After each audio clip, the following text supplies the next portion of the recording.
This is the Ring of Honor, a.k.a. Shane T, boy, the baddest champion you ever seen, boy. This is Mr. Anderson. This is good old JR Jim Rock, and you are listening. You're listening to Knockouts and 3 Counts. Cover! We got a new world champion! That might be one of the craziest knockouts I've ever seen in my life. Knockouts and 3 Counts is the podcast meeting to the real deal, baby! Knockouts and 3 Counts starts now.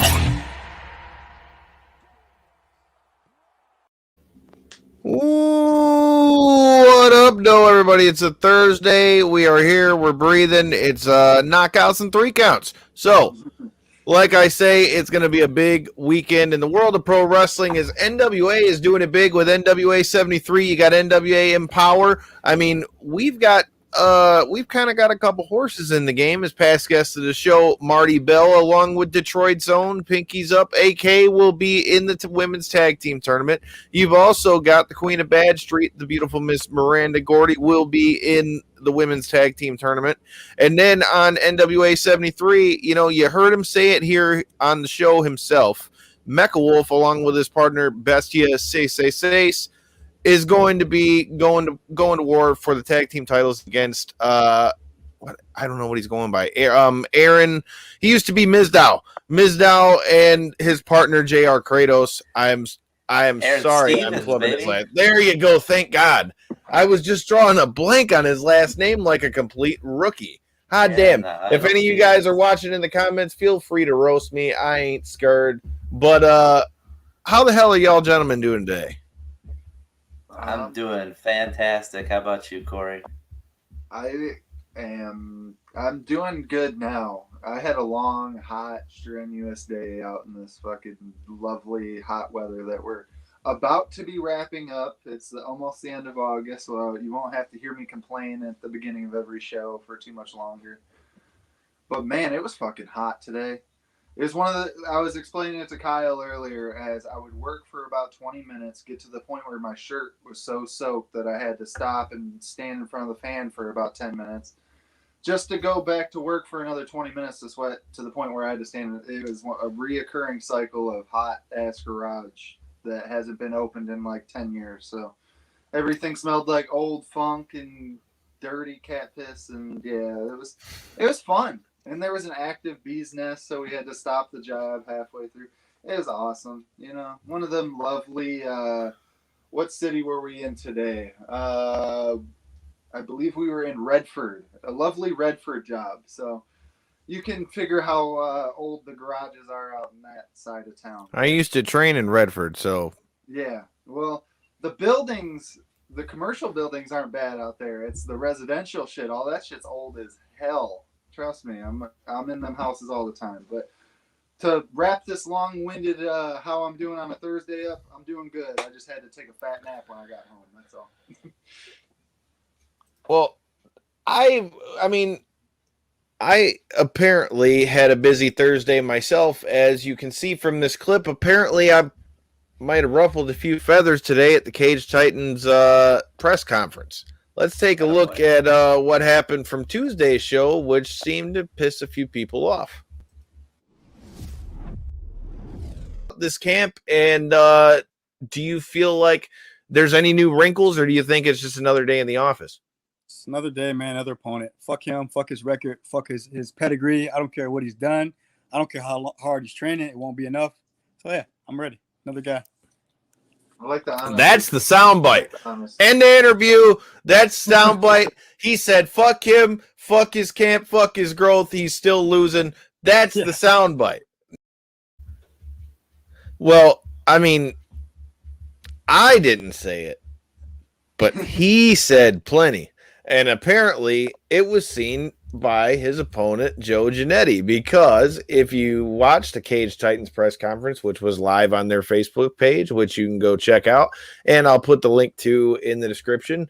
Yeah, man, he goes, man, you being prim and proper now, but it was fuck me and fuck my camp.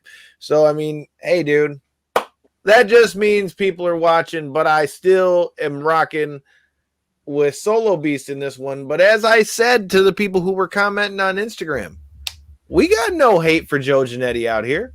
So we would be more than happy to have Joe on here, and we'd rock with Joe just like we've rocked with Solo Beast. But hey, man, like I said, it's gonna go down Saturday, August 28th. Yeah, dude, these dudes were about scrapping the whole time at the press conference, so it's gonna be interesting to watch. It's a hell of a day. Hell of a day is going to be August 28th on that Saturday. If you are a wrestling fan or a combat sports fan, there is plenty for you to chew on this coming up weekend. I'm excited for it myself. I mean, you're going to be pretty busy on August 28th yourself, aren't you? I am, and I've got a run-in from Houdini back here. It is National Dog Day, so he makes his podcast debut here. Well, like I said, man, that's going to be an interesting way to go. I'm interested to see how things shake out between Joe Giannetti and our friend Mr. Solo Beast. But what are your thoughts on this matchup, Corey? You know, how do you see this fight going?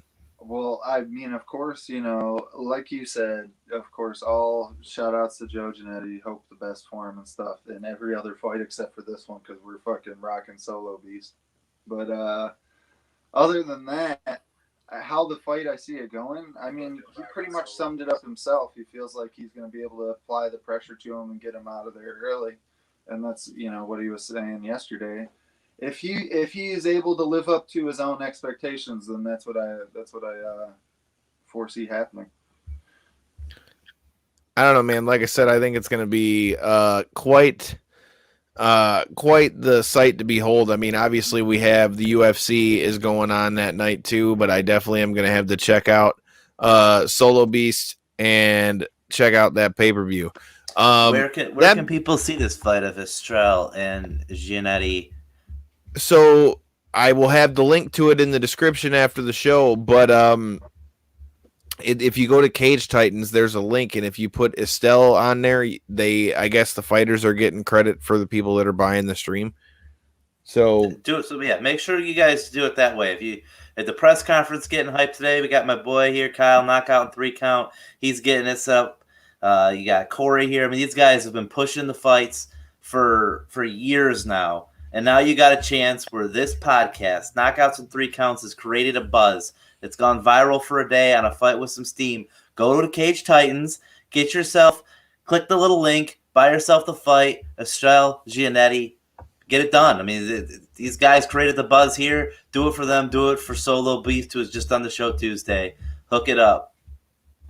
Love it. Hey, man, I appreciate it. Like I say, man, it's gonna be a good time. But like I said, on the pro wrestling end of things, man, we are going to be busy as well. If you guys have been rocking with the show and have subscribed, if you haven't done so, make sure you hit that subscribe button, the like, the comment, all that stuff. We appreciate you. I will definitely shout them out here on the show. But like I said, it's NWA weekend pretty much. You've got NWA Empowerr is going to be Saturday night, which is going to be the NWA all-female pay-per-view that's going to be produced by the legend herself, Miss Mickie James, Hardcore Country. And then Sunday, you've got NWA 73, where past guest of the show, Mecha Wolf, will be going to war alongside his partner, Bestia 666, for the World Tag Team Championships.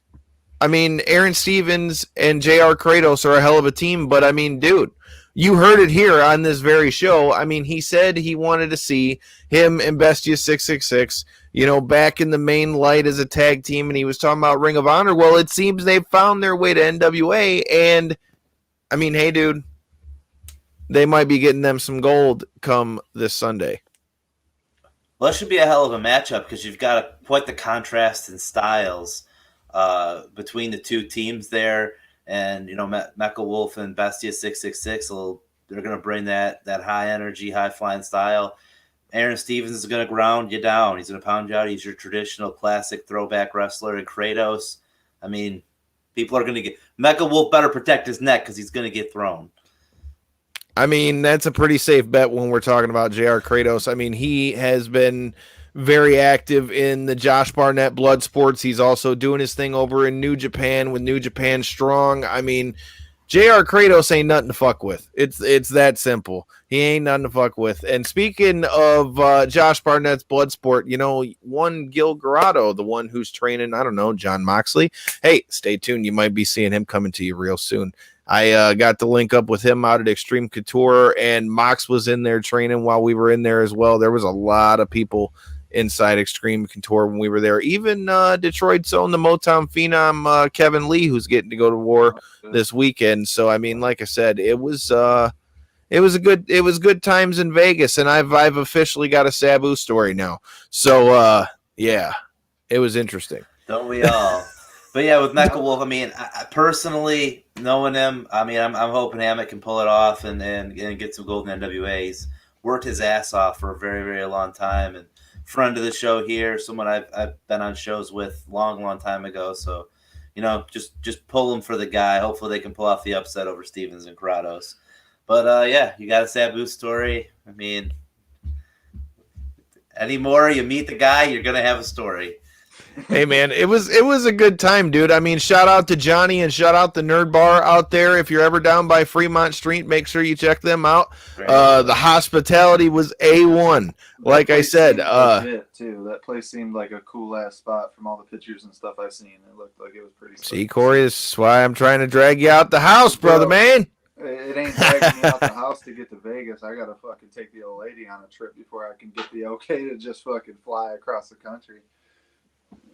Yeah, man, but Nerd Bar was definitely dope. I ran into Clay Guida and his mom and dad while we were in the bar. Sabu, who else was there? Marty the Moth. Let's see, Allie Catch, Joey Janela, Willie Mack was there. I mean, dude, it was good times to be had by all. Shout out to Mega Ran for bringing me down to SummerSlam. Like I said, it was a damn good time. Although I'm still hungry because I couldn't eat at Allegiant Stadium, but that's a story for another time.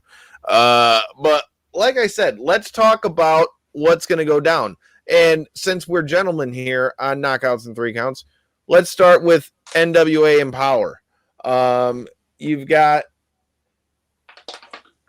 it first. Well, I mean, obviously, I don't know that this is going to be like the actual match order, but you've got Chick Tormenta versus Diamante versus Kylie Ray.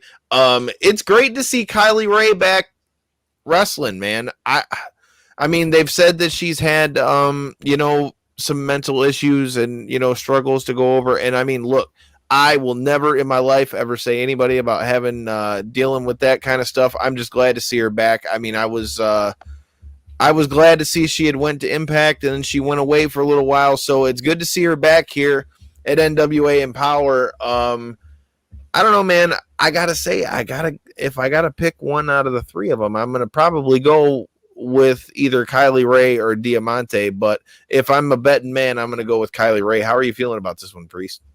I'm with you, same page. I think Kylie Ray is extremely talented. Unfortunately, she just has had some issues that have prevented her from breaking through the next level. And hopefully, she's still very, very young. I think the sky is still the limit for her. I mean, you having a natural charismatic baby face is hard to come by in this business, and she has it all. And I mean, she was one of the first women signed to AEW. A lot of people forget that, and the division took a huge blow when she bowed out, and then she went to Impact. And again, that division very deep. Impact has a very deep women's division, and Kylie Ray bowed out of Impact as well. So hopefully she can find her footing, kind of doing things more in her time. I know she's been doing a lot of shows in the Chicago area where she's from, specifically Warrior Wrestling. Her and Thunder Rosa just had a matchup. It was very good from what I heard. I didn't see it, but feedback I heard was very good on that. And I assume Kylie Ray coming to NWA, it's something on her team, something she can control on her time and not be, as long as she's mentally there. I think it's her match to lose. Well, and she's going to be facing Mickie James on NWA 73 as well. Yes. So she's got a busy weekend. What were you saying, Corey? I was just going to say, I know I might not have too much to give into the wrestling part of it, but as for the mental health aspect of athletes in general, I know some people seem to get like some skepticism and stuff when they come out and broadcast that stuff, but I feel like with any professional sport and any type of athlete that's been doing this type of stuff for their whole life and career, and this is what they've made into their life, essentially, 60 to 80% of what they do on a nightly basis competing is mental. It's not necessarily physical at this point because they've been doing it for so long. So when somebody's mental game isn't where it needs to be to compete properly, I don't see anything wrong with somebody taking a step back and doing what they have to do to get things back together. So shout out anybody that deals with any mental struggles. You know, you guys do what you have to do to get yourself where you feel comfortable to be able to compete at a level where you're comfortable again. Absolutely. I completely agree with that 100%, being somebody who deals with it myself. All right. Now let's talk about this women's invitational. I mean, dude, they have really stocked this tournament up. I don't know all of the names in here, but you got Tootie Lynn, a lady who I'd like to eventually get on this here show, Jamie Lynn Senegal. You got Bianca Corelli, the daughter of Santino Marella. You got Debbie Malenko, the daughter of Dean Malenko, who, hey, wait a minute. You can check out our interview with, we did the scrum from StarCast 3 with Dean Malenko. Lady Frost, a lady who we got to see down in Texas when we sponsored Mission Pro Wrestling. Somebody who I think would be a huge asset to any wrestling company, because the match that her and Holodead had at MPW was insane. Genocide. You've got Masha Slamovich, you've got Thunder Kitty, Kiera Hogan, and Chelsea Green in that one. All right, Priest, who do you like in that one? There's so much talent there. If I'm not mistaken, this is a gauntlet match, right? Or is it like a battle royal? My understanding is it's a gauntlet. I think it's a gauntlet. So I don't know. I think one's going to start and you got to make your way all the way through it. And then the winner is going to face Camille the next night on NWA 73. Yeah, I'm curious if they're going to do it with actual individual matches gauntlet, or if they're going to just call it as a gauntlet as in Royal Rumble style rules, because that also fits the gauntlet description. So I'm really intrigued to see how this plays out. It's going to be hard to not see like Chelsea Green go over in this one. She's got the star power, but it also would make sense if she was the last person in there to give the rub to like a Lady Frost or even a Masha Slamovich. But I feel like those got to be the three front runners. Who were the last three people you said in it before Chelsea Green, Masha Slamovich, and who was the other person? Genocide. No, not Genocide. I think she'll have a strong showing, but Lady Frost, Kiera Hogan. Kiera Hogan would be the other. She'd be a dark horse. That's who the other person was. But I feel like it's Wow. Lady Frost. That's surprising. Okay, so Lady Frost and who you said? I think it would come down to Lady Frost and Chelsea Green. All right. Well, that's interesting because I actually am picking somebody different. I think Genocide wins it. I'm telling you, man, after I watched her and Holiday just beat the shit out of each other all over MPW Locked and Loaded, I was instantly a fan of Genocide, and somehow I got to make it happen to get her on this podcast because I know she said she doesn't do a lot of interviews. But, dude, she is a big athletic chick, and I don't know, man. Very, very talented. This could be a coming out party for her. But I believe, like... My other reasoning for not thinking Chelsea Green wins is because we've also saw that Chelsea Green is going to be in the Ring of Honor tournament as well. So she faces the winner of the tournament, so she's not in the tournament. So she's the biggest name. She's the biggest name in the match. She's the star power of this match. So she's either going to win it or she's going to be the last person eliminated if I was booking this. And I mean, Slamovich has got some steam, but Lady Frost has been all over the NWA programming. I mean, Jamie Senegal wouldn't be a bad person to pull off the upset in this thing either. I wouldn't rule Jamie Senegal slipping the Duke. But Genocide, I just don't think it's her time yet. Okay. Well, like I said, Jamie Senegal is somebody I got to get on this show. I know she follows us on Instagram, as you guys should be. Check it out in the bottom right corner. But like I said, I'm very interesting to see how that's going to play out. From there, we've got the Hex, Allison Kay and Marti Belle versus Hell on Heels, Renee Michelle and Sahara 7. You already know who we're rocking with in this one. Past guest of the show, Marti Belle, and Detroit's own AK. I mean, it's pinkies up this way. Like I said, I think that they're going to get the dub in this one. But then we've got somebody on the other side of the bracket as well. Hold on. You can't bring up a match with an athlete that I trained, that I broke into this business, and you're not gonna let me talk about it. I mean, come on now. I'm very biased here with Allison Kay and Marti Belle, the Hex. In fact, I was talking to them this week on I believe it was Monday.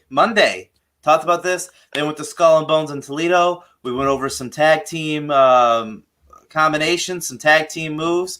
We worked on some strategy there. So I have my fingerprints on this match, in some strategy that's going to be implied here. So I'm definitely rocking with Allison Kay and Marti Belle, the Hex. The curse is going to be on Hell on Heels, Renee Michelle, Savannah. Take nothing away, or Sahara, right? That's Savannah? Yeah, Sahara 7. Sahara 7. So Sahara 7 and Renee Michelle, nothing against them, but they have no chance against Allison Kay and Marti Belle, the Hex. Well, I mean, we mentioned Chelsea Green in the Ring of Honor tournament. We also need to mention both of these women because both Marti Belle and AK are in the Ring of Honor women's division tournament as well. So, Marti Belle got eliminated. Allison Kay, ironically enough, Ring of Honor Television's airing her second round matchup on Saturday, August 28th, when she takes on Trish Adora. So that match is going to take place on Saturday, as well as the Empowerr Tag Team Tournament match. So you're going to get a double dose of AK-47 for you Allison Kay fans out there on Saturday night. You better keep those pinkies up or it might be a little bit of an issue. But, yeah, man, I'm looking forward to that. The next match we got is Red Velvet and Kylan King, two women that we got to see do their thing at MPW Locked and Loaded, versus the Free Babes, Jazzy Yang, Hollywood Haley J, and our friend, the beautiful Miss Miranda Gordy.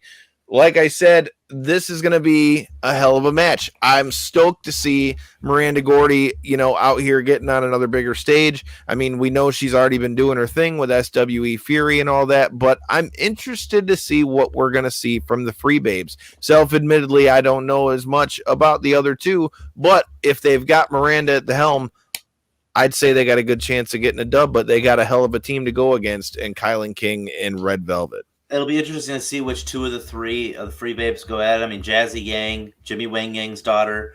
She was actually, her and Jimmy Wang Yang were booked on our Clash Wrestling show, which is also Saturday night, August 28th. The opportunity came up for Empowerr. They wanted to honor their booking with Clash, but it's a great opportunity for Jazzy Yang to show the world what she can do on a much larger stage than she can in Allen Park, Michigan. So go to Empowerr. Don't pass up that opportunity, kid. And hopefully she gets her chance to shine in this matchup.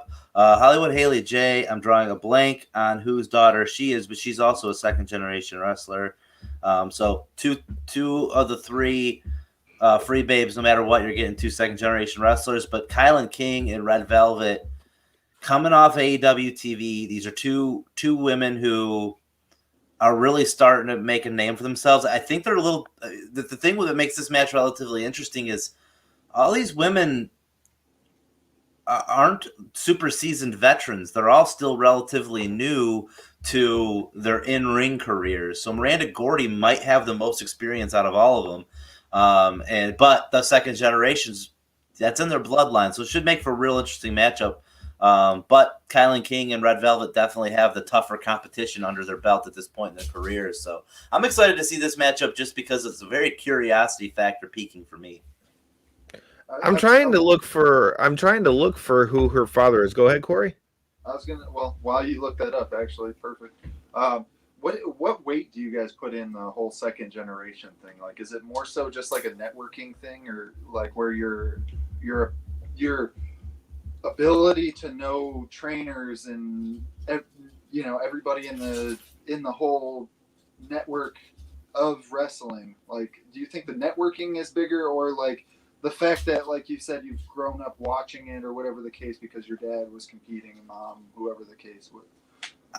I think the networking definitely helps second generation wrestlers make those connections faster to get onto these bigger shows more quickly than someone who's not. But as far as their talent goes, usually someone who has second generation, they pick it up so fast. They understand the business and the moves and how it all works, and they're just from a mental standpoint, which is so vital to pro wrestling. It's far more mental than it is physical, and it is very physical as well.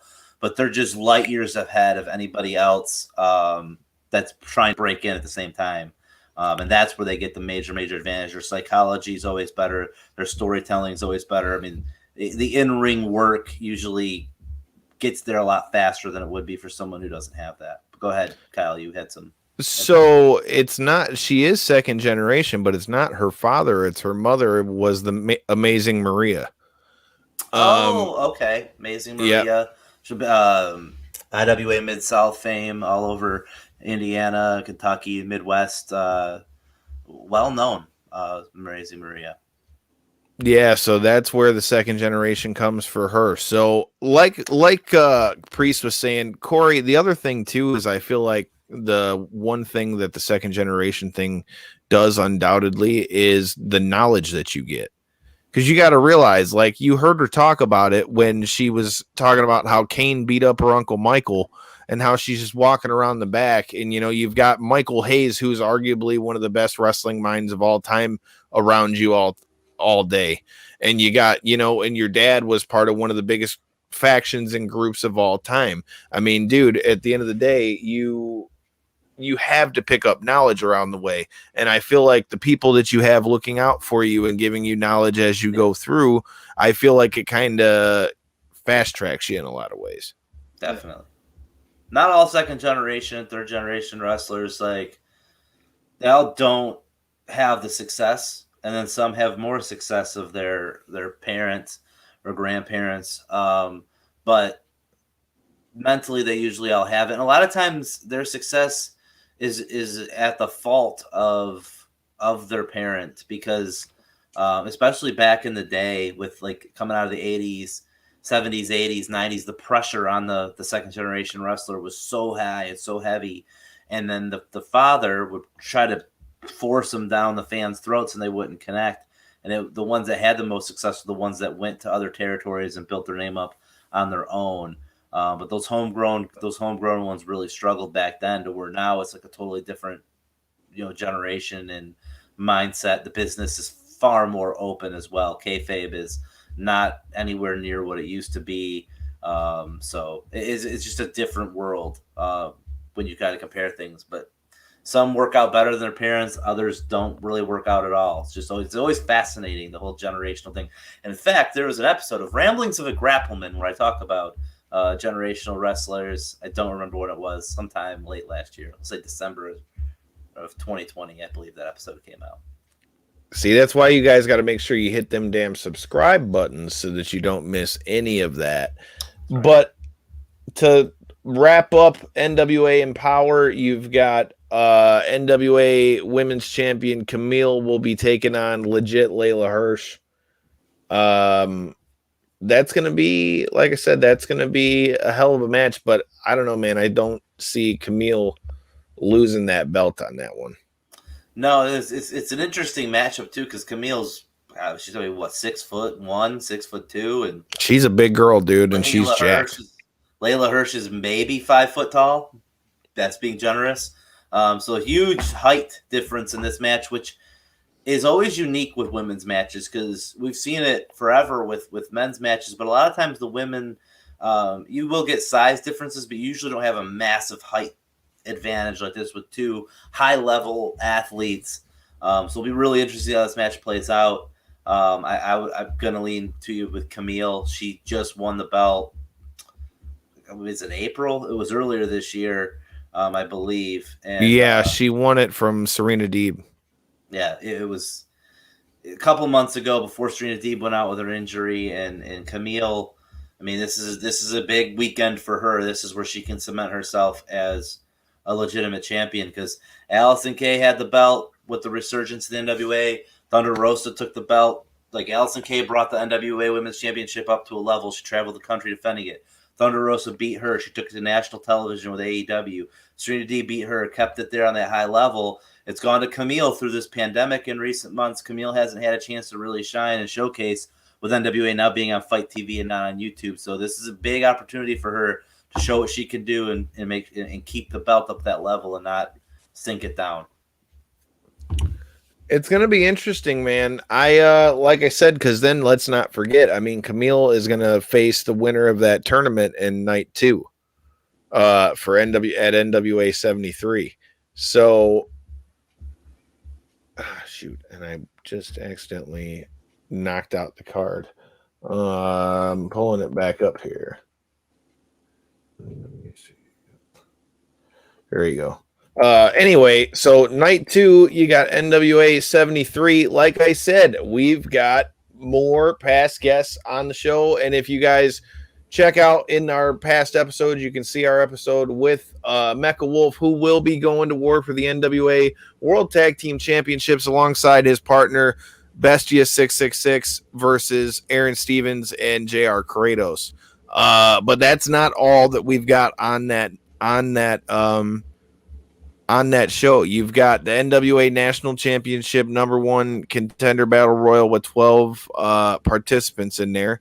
And then you've got, I don't know, it doesn't say on this article I got in front of me who's all going to be in the tournament. So I guess we're going to see what happens from there.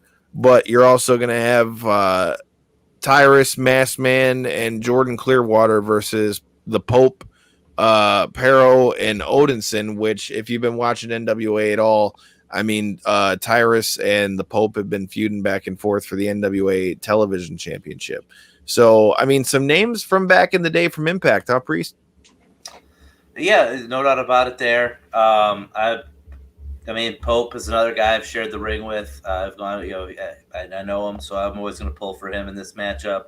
Tyrus just defeated him for the TV title, did he not? If I'm not Correct. mistaken. Yeah, so correct. Would have liked to have seen a title match here, but a 6-man should be fun. I mean, whenever you got Austin Idol out there, it's always fun to see him as well, when they pay homage to the legends like that. So it should be a fun match. I agree. I don't think there's anything really to go with it. I think it's just kind of like kind of to go along with the fact that those two have been feuding. I mean, I remember seeing the Pope when he was Elijah Burke here at WrestleMania here in Detroit. Yeah. He's a great guy. Then you've got, what were you saying? Go ahead. Oh, I didn't know if we were going to talk about the Battle Royal or not. Does the Battle Royal gets what championship? It gets you a national championship #1 contender battle royal. National championship. Okay. So I don't know who's all in it. It doesn't give me all the names of who is in it. But then you've got. I wasn't sure if it was the national championship or the big gold television. Belt. Okay. Yeah. For the World's Heavyweight Championship with all this. So.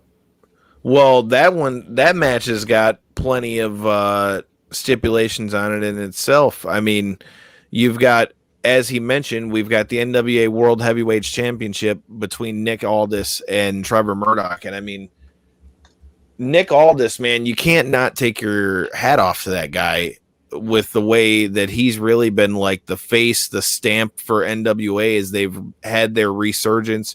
And, he's been champion for what over 1,000 days now? I'm not sure the days. I mean, but he dropped it to Cody at All In 2 years ago, and then won it back at NWA 71?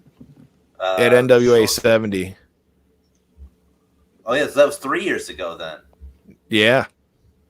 So, dude, I think he's had it well over 1,000 days, man. Like I said, it's been a hell of a reign, dude. He's defended it everywhere.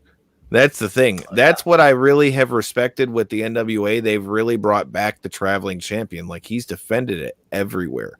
It's not like been like just okay, we defended on NWA TV and that's all it is. For anybody that's checking us out and watching the stream, man, if you check out NWA, if there's anything you're looking forward to at NWA 73, feel free to let us know in the comments.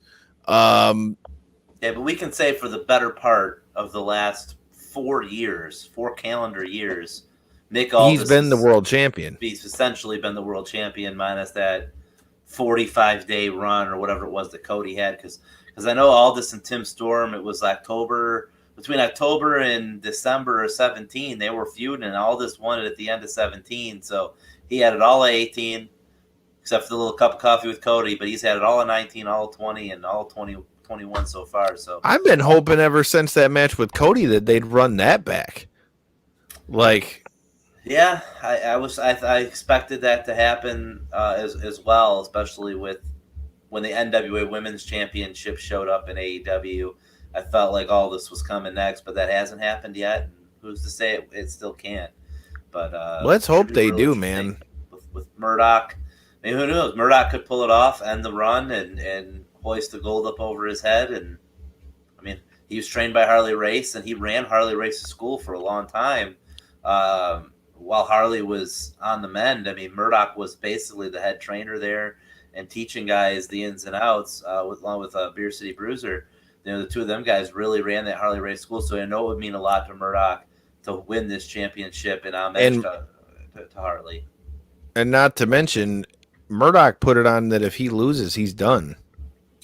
Oh, is that a stip? I did not catch that. Yes, that's why I was going to say Murdoch put on the stip. If he loses, he's done. A very interesting matchup. So, yeah, I'm really looking forward to NWA, man. Even though they don't have maybe as much hype behind them as everything else. I mean, dude, they have that old school feel, man. They have that old school feel. They have, they have the drawn out stories and stuff. And then I'd be remiss if we don't talk about Mickie James making her return to the ring since her release from WWE. She's going to be the producer of NWA Empowerr, but then she's going to be stepping in the ring on Sunday against Kylie Ray. So that's going to be a hell of a match. I believe we got Chris Adonis and James Storm as well. We right? do for the national title. Yeah, and that should be a great match as well. So, and then there's another. You mentioned Tim Storm. Tim Storm is on this card as well. He's in a triple threat match. It is going to be. It's going to be where we at. Tim Storm versus Crimson versus Tom Latimer. Oh, so that's almost going to be like a handicap match, unless I've missed something in the storylines with Latimer and Chris and Crimson. They're the former tag team champions. I believe that's who Stevens and Kratos beat for the titles. I believe. And it's funny. I was going to say, because I thought Crimson and Kratos were together at one point too. They very well could have been. Actually, no. I think it was Crimson and Kratos were the. I think it was Crimson and Royce. No. It was Royce Latimer Isaacs was with Tom Latimer. Was with Latimer. It was Royce Isaacs and Tom Latimer were your tag champs in NWA. I should have knew that. Right. But yeah, man, they were part of Strictly Business before Tom Latimer, before Royce Isaacs left NWA. Right. But yeah, man, like I said, big night for NWA, big weekend for NWA. There's a lot of stuff going on in the world of wrestling, but there's also a lot of stuff going on in the world of fighting. Like I said, I mean, we already talked about Cage Titans on Saturday, August 28th. We're going to have the fight between Darius Estelle and Joe Giannetti. And then as Corey was talking about, you've got the Ultimate Fighter finale, which, if you guys were watching this season, I mean, past guest of the show, Vince Murdoch had a great showing and then blew out his knee in his second fight. And then we've got in the finals, you've got Ricky Tercios versus who's he fighting, Corey? Let me look it up because I'm terrible with names off the top of my head. So give me un momento.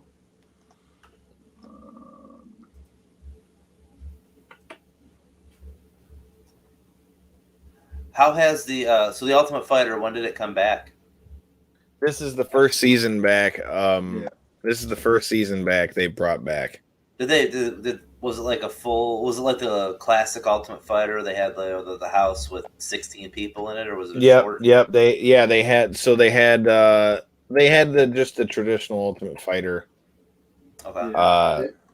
It did seem to go by a little bit quicker. It seemed like they rushed production a little bit on like their end, like they didn't stay in the house as long as they normally did. So I don't know what that Maybe. I don't know how much that played into the actual tournament bracket or anything like that. But to answer your question, he's fighting Brady Heinstad. Why couldn't I spit that out? Because that's Kiesa's boy.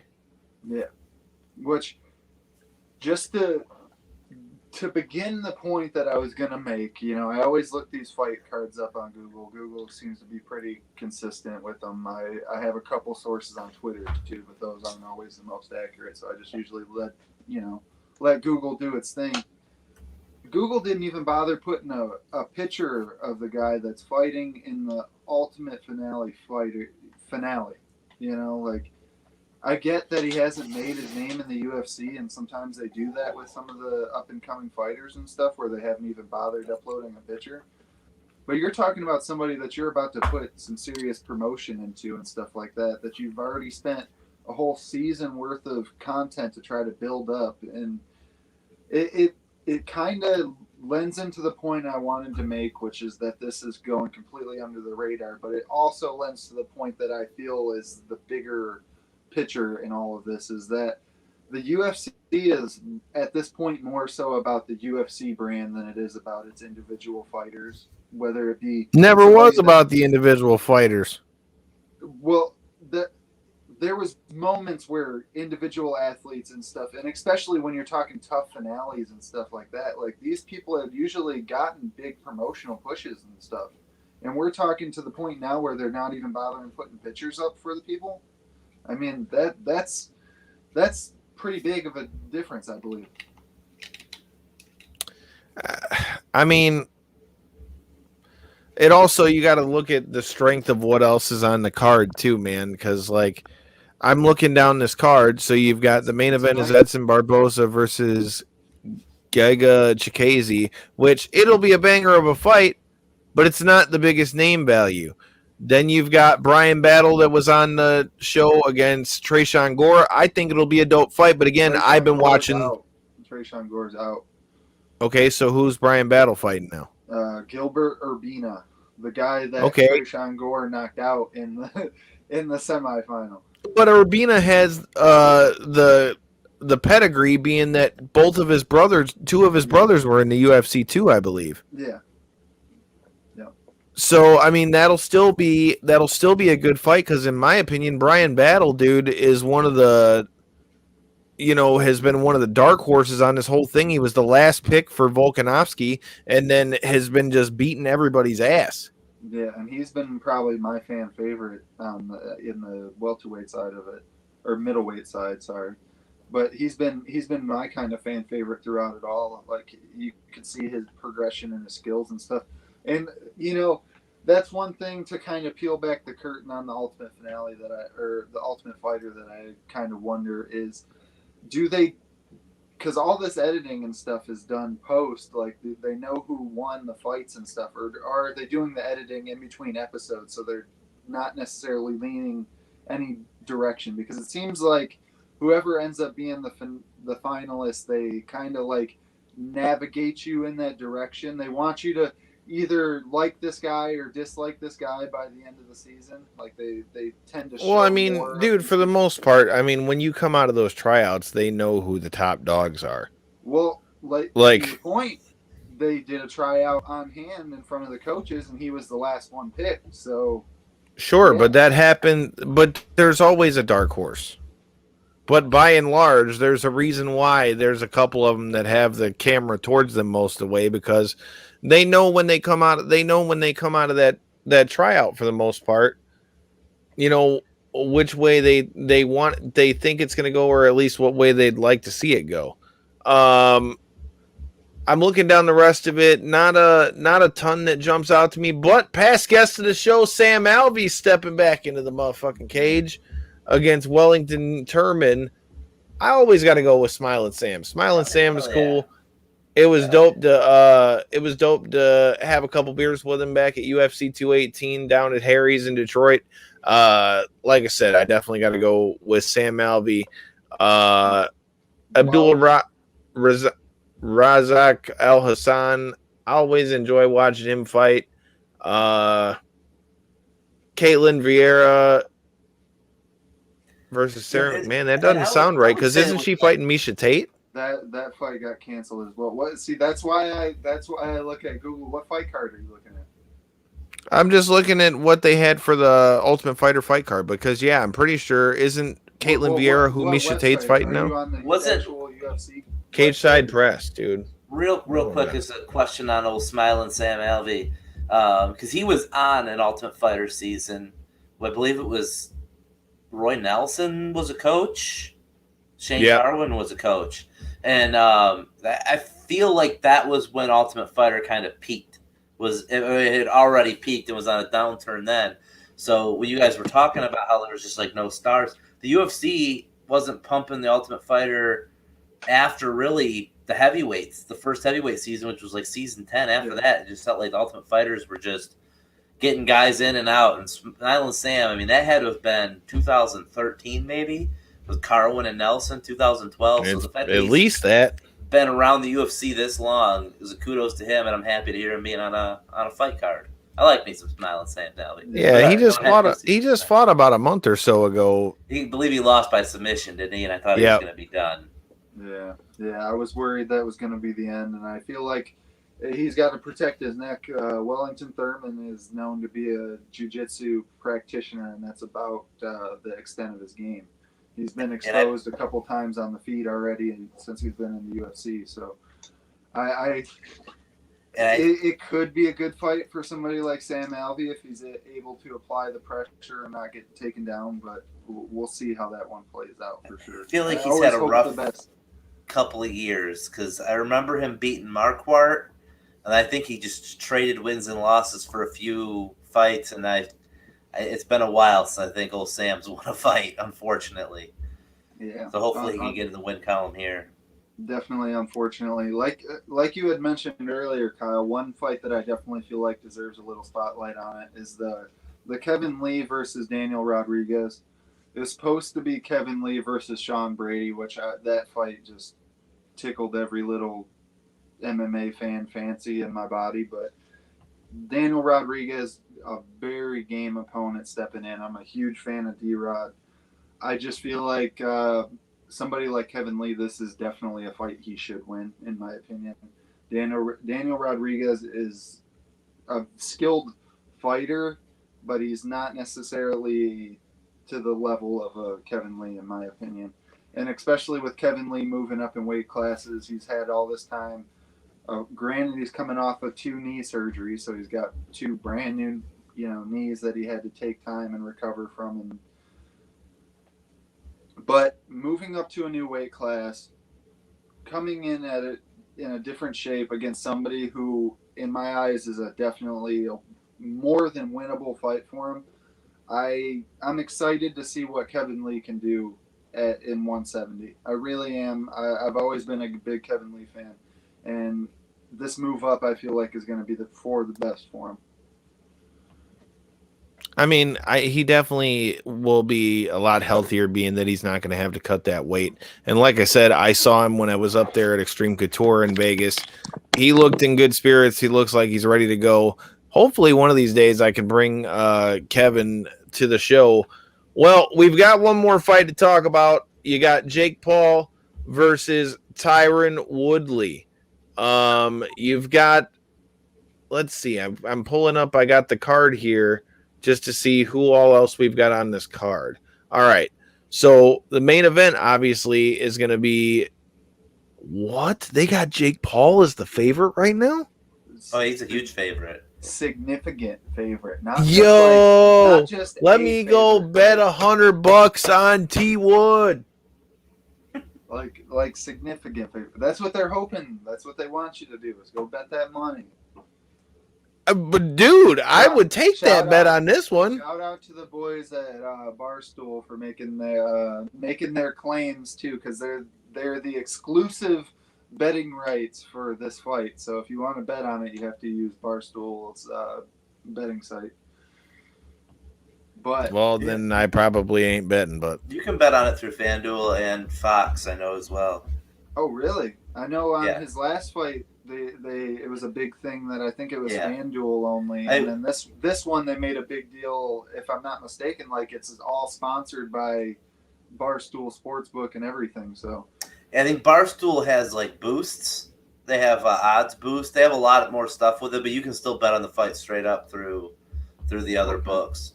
It's just Barstool has like you can bet a lot more different outcomes, you can put together different parlays regarding the fight, where most of the sites is just straight up pick a winner.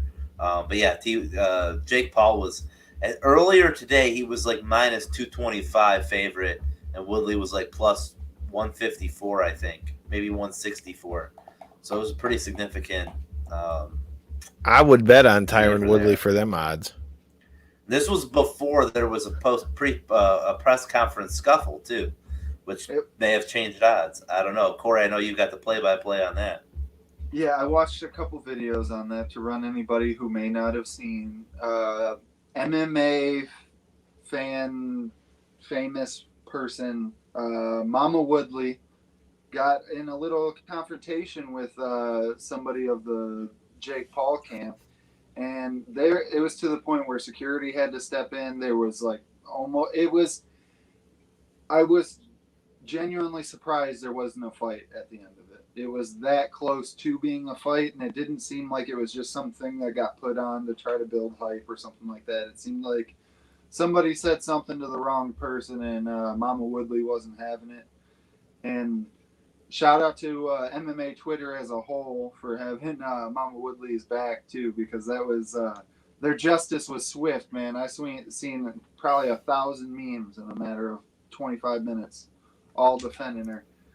So shout out her, shout out everybody involved. I'm glad it didn't end up necessarily in a scuffle, because that would have not been a good look with the fight being just around the corner, just 2 days away at this point.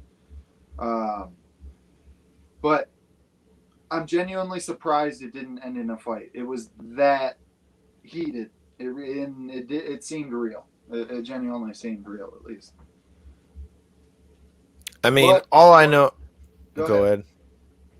What I was going to point out, though, if you guys did see the press conference in any capacity or anything like that, Tyron Woodley looks significantly smaller than Jake Paul. Like, well, yeah, more than I guess I had realized leading into this fight.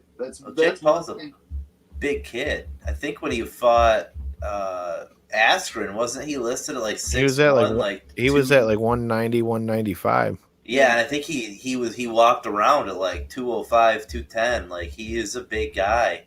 Yeah. And Woodley's never been very tall. I mean, he's fought maybe 5'8", 5'9", 170 was his career at welterweight. He's probably going to weigh in around 185, I assume, for the fight. You usually walk around 10, 15 pounds heavier. You guys know better than me, but I would guess. Well, that's why I had leaned towards.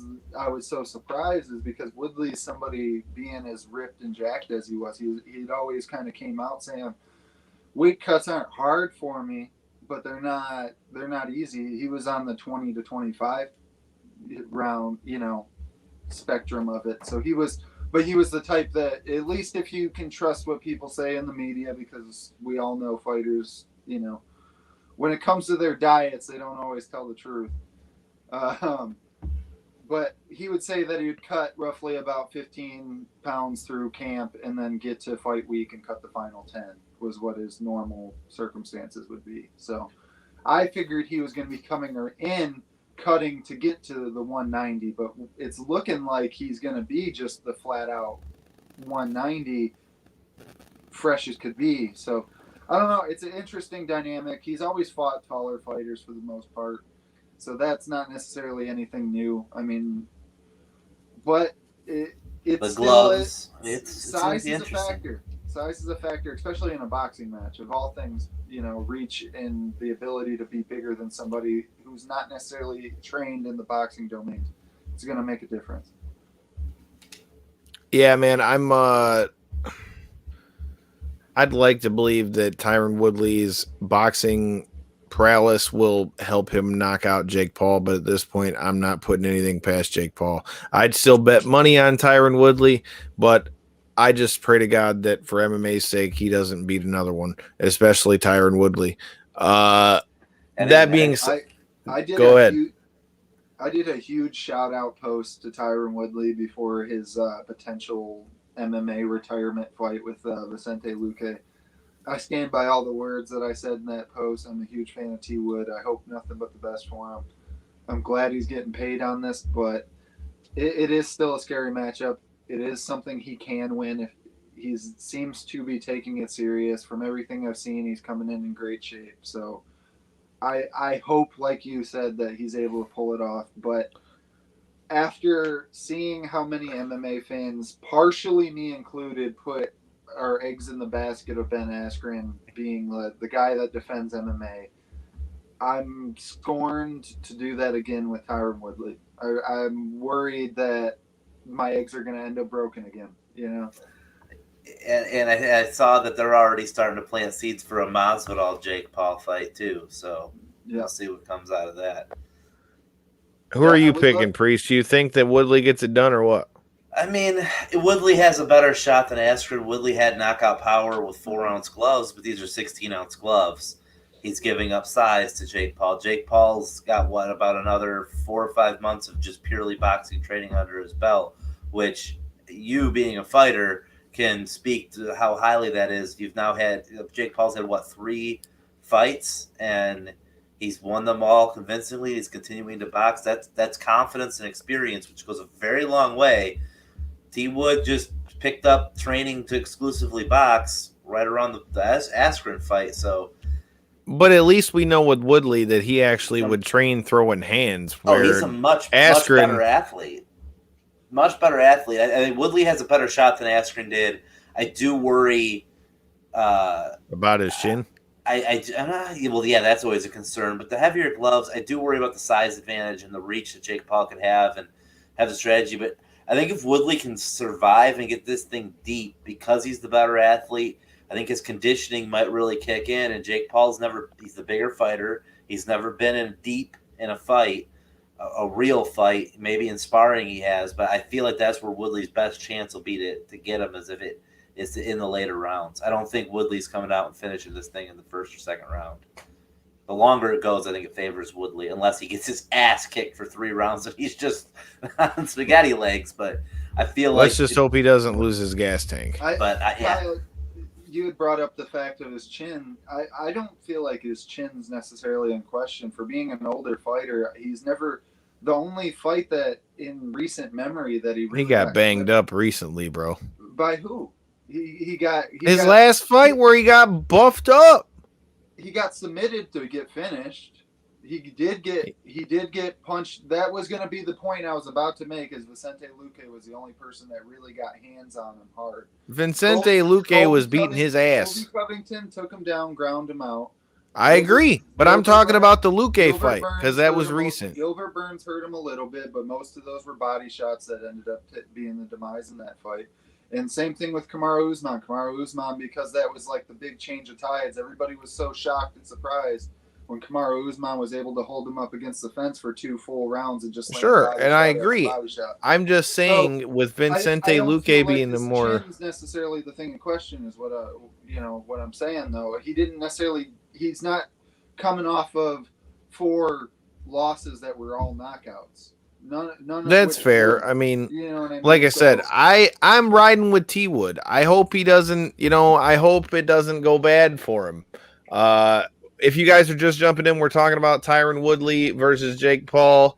Also on the card, you're going to have Amanda Serrano versus Yamelith Mercado for the unified women's featherweight titles. Daniel Dubois versus Joe Cusmano, heavyweight 10-rounder. You got Montana Love versus Ivan Broncheniak. And then you got the brother of Tyson Fury, Tommy Fury, versus Anthony Taylor in a cruiserweight fight. This fight, since you brought it up, I honestly wasn't going to, because I can understand the way that boxing does things sometimes, but Tommy Fury, I understand, like, I shouldn't necessarily connect this man just because of his family name and family ties and stuff. But when you do any type of digging on his record at all, he has fought the who's who of who he could find with the worst records. Like it's bad. It's like really bad. And then in this fight, they're gonna put him in the showcase fight against somebody who's fought as low as featherweight in MMA. So we're talking a regular 145, 155er fighting against somebody who realistically should be, you know, if it was MMA classes, because that's what boxing's got too many damn weight classes for me to try to orient where they should be and shouldn't be in boxing. But if I was to orient Tommy Fury in boxing, I would say he's probably a 185er roughly. And to put somebody who's 145, 155 max against a 185er, that's a why? Why do we got to do this stuff? Like, he's getting a move up, a bump in competition. They're going to try to put him in front of a bunch of eyes, and then they're going to give him a scrub at the same time. I guess we'll see how the fight plays out, of course, but I just, that's one thing that's always tuned me off of boxing, is made me kind of dislike boxing, is the fact that they just play the build-up game entirely too hard. I'm going to look up his record right now so I can get some opponents' records. But what's your guys' thoughts on that? I mean, I've heard nothing really but Tommy Fury kind of being, you know, not the greatest of, not fighting the greatest of opponents. I mean, I know that's why Jake Paul said he didn't want to fight him. And I mean, honestly, from what I've seen, who knows that Jake Paul wouldn't beat him. But like I said, this fight doesn't really mean shit to me. Like I said, I mean, like you just said, Tommy Fury hasn't really fought anybody. And I mean, other than the fact that his last name's Fury, it's I mean, that's kind of really the only thing that brings him to this fight for me. Yeah, and I think this is the first time a Paul fight's been like through Showtime promotions, right? Like the Triller shit's dead, and so I think that's got a big factor behind it too. Is you're taking a Tommy Fury, the name value here. Of course, you want to pad his record up and make him look like a star. So it makes sense that Showtime's behind that. There's one thing in padding a record, right? And then there's another thing in fighting your first fight as somebody who's a Fury brother, who's been, you know, we talked about second generation and networking and everything that comes along with that. We're talking about a boxing Hall of Famer and Tyson Fury. You know, he's got a ton of connections. I'm sure his brother took advantage of a ton of them. His first fight was against a guy named Gervonta Andrade with a 10-102 record. Yeah, I mean, how old was Fury at the time? Like 18 years old? No, this was only in 2018, so this was 2 years ago. Oh shit! So he's 20 years old, right? Because he's only 22. He's still a kid. Okay, all right.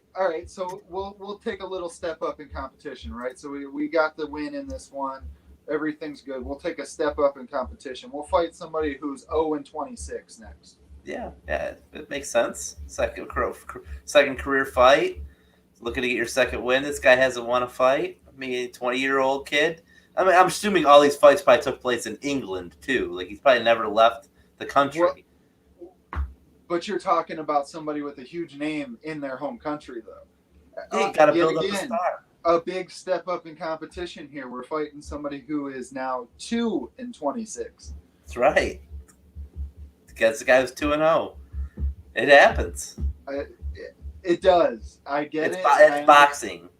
I mean, it happens on a lot of those like MMA shows though too, because I cannot think of the guy's name.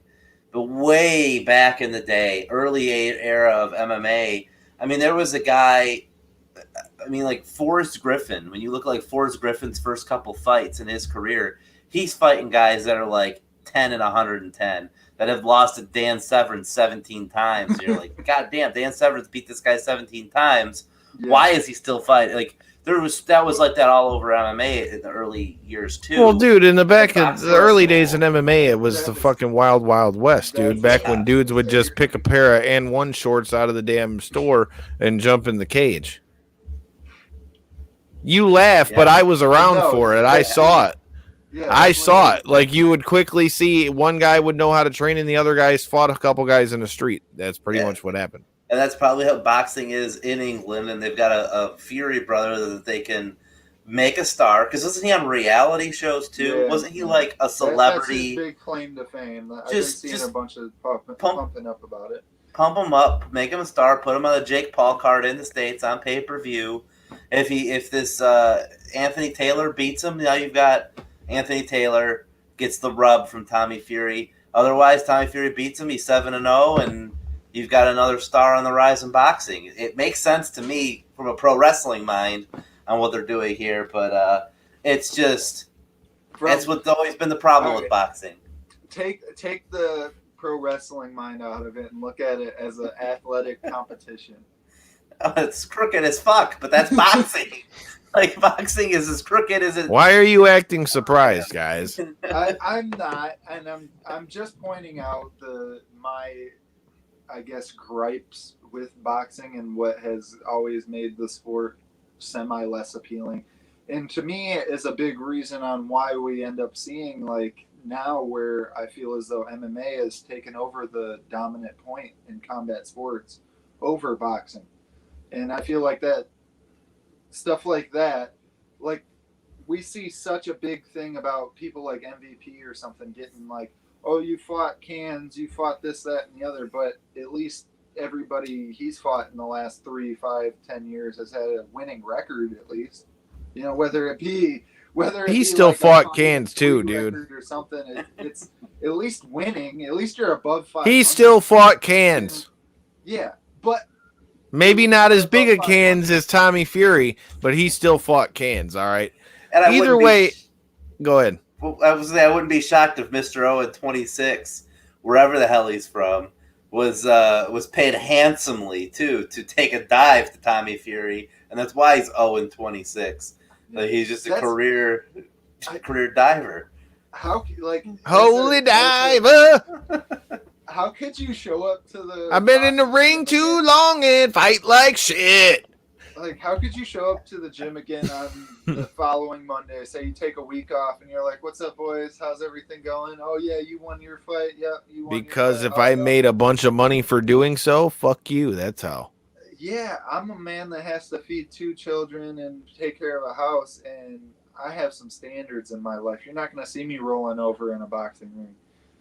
I'm not saying I would be doing it either, but I'm just saying if that guy makes that much more money for fighting somebody like a Tommy Fury based on as opposed to what you're making, I mean, I'm just saying. But like I said, there's a lot going on this weekend. NWA 73, NWA Empowerr. You know, a free bird or our friend Marti Belle is going to get them some NWA tag straps.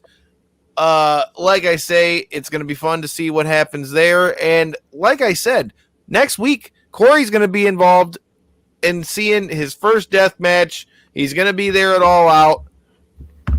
I can't wait to get to Chicago. I really can't wait to get to Chicago. Priest, can you like give Corey any little bit of a heads up on what he just might be installed for? Because on the GCW show, it's going to be War Games in Nick Gage, AJ Gray, Mance Warner, and I'm trying to think of their 5th person versus For Ohio and Ricky Shane Page and them in a War Games match. But I'm assuming a GCW War Games match is going to include a lot of light tubes.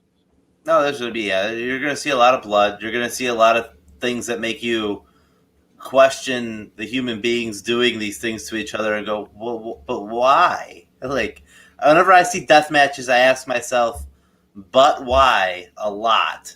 But you're going to see some crazy shit. You're going to see grown men bleed a lot. You're going to see a lot of blood. And no, the blood is not fake, Corey. Just you're going to see a lot of blood. Yeah. You're probably going to see a guy right in front of you you're going to see the slice happen with said light tube. If Nick Gage is involved, that you're going to see a man take a pizza cutter to another man and cut him for real right in front of your face. It's going to be I just violent. wanted to put that out there. Like just to disclaimer, the blood is not fake blood. It's going to be a lot of but why. So, I mean, That's what I do whenever I see death matches, and I'm in the pro wrestling business.